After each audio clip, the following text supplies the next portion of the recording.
Hey crafters, Jen Evers here with Quality Crafts, and I had a request to show a little bit of what I do with coloring using my Spectrum Noirs. Now I know a lot of you guys have copics, and I just can't justify $7 a marker even if they will last forever and I can refill them. And my only downfall that I can see to buying the Spectrums is the fact that the ones that I have do not have the brushed nib. They have the regular nib on the bottom. Let me grab one and show you what I mean. So they've got a thin end, like that. And then they've got the big nib end, the one I'm talking about. That looks like that. So it's not a brush end. Okay? But I've learned to figure out how to use them to make a pretty decent coloring. So I'm attempting to share that with you today. And I don't do a lot of shading with the skin. I tend to stick with one color, and I really like this color. It's FS3. Yeah, FS3. And sometimes I switch. It just depends, but I do like this color. So I just try to stick with one color. I know a lot of people blend two different colors together. I've tried that. I just don't know if it's the Spectrum colors that I don't like the way they blend together or the way they look together, or if it's just me, if it's just that I lack the skills, that's probably what it is. I'm totally a self-taught colorer. I've watched some videos. I tend to keep watching videos to try to get better at it. I may go in after I'm done and add like the dark underneath the chin here and just double up on the same color, because that will also give you kind of a shadow. I will do that from time to time. So you can see that coming out. But that's about all the shading I do with that. And I may add a little bit of pink to her cheeks. So I'll grab the very lightest one. Well, let's see which, maybe PP3. PP3. Let's try that one. We'll add a little bit of glow to her cheek. So then I just kind of touch it and dab it on until I can see where it is. And sometimes it turns out really good and sometimes not, but you can see, and it looks really dark when you're putting it on, but it will fade out. And then I'll take a little bit of this and just, you know, color out the edges just lightly enough so that it blends. And if it doesn't look like it's blending enough, then I'll go across the whole thing. But you know, every time you add another layer, it gets darker. And then the darker spots that you already had, you have to go over again if you still want that shadow. I hope that makes sense. I'm not by any means a really great colorer. I just want to share with you a little bit of what I've learned to do with the Spectrum Noirs. And I typically use, unless I'm doing a really big coloring one, a really big image I typically use the smaller point because it's just easier that way. So let's do her shirt. And for that I do the same kind of Copic coloring that most people do, where they pick two colors, and sometimes they do three, but I just find two is easier.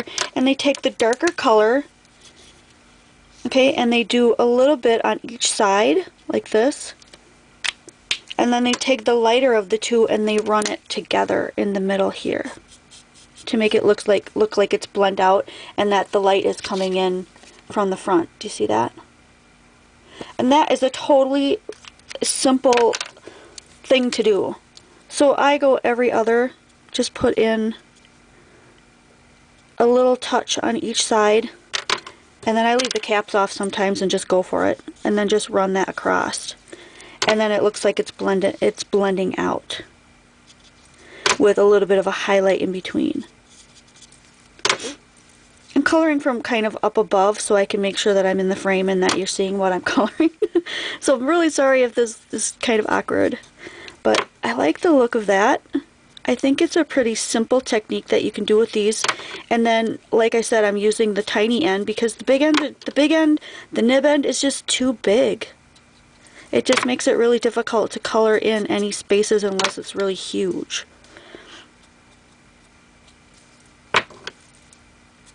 So that's another little technique that you can use. I'm just going to do the bottom part of her elbow here. Okay. So that looks really cool, doesn't it? And I've only used 2 colors, and that was relatively simple. And now you can see where the pink in her cheeks has not died down, but just kind of blended out and mellowed out, and is a really nice light pink. I like the color of that. So it looks more natural. But when you first put it down, it definitely does look pretty striking, doesn't it? So let's do a little bit of her hair, and I'll show you a technique that I use with that.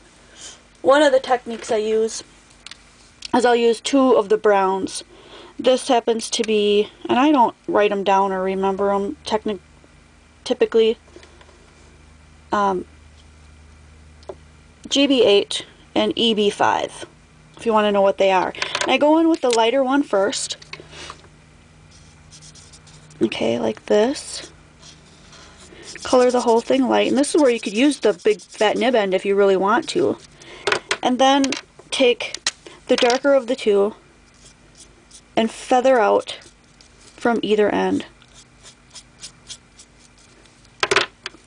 And then go back around, and I usually do kind of a circular motion, and just go over where those 2 blended together. That way you'll get a nice lighter look in the center, and you can always add more.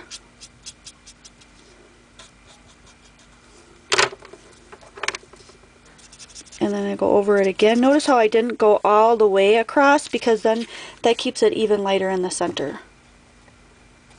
Okay, let's try another one. Another thing I like to do. Let's see. There's this one color. This one.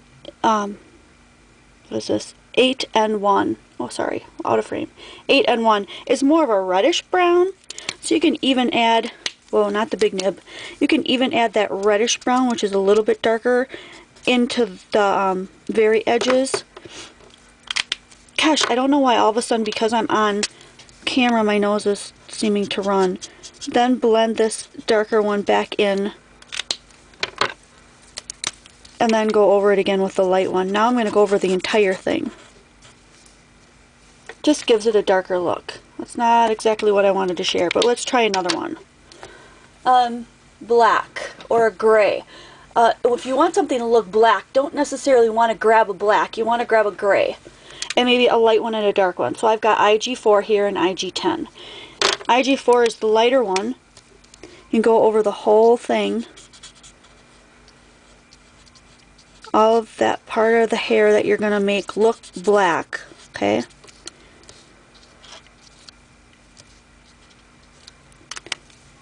And then take your darker gray and do the same thing as before.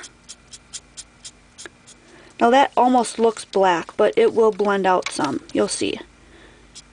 Bring some up from the bottom, and then bring some from this side as well.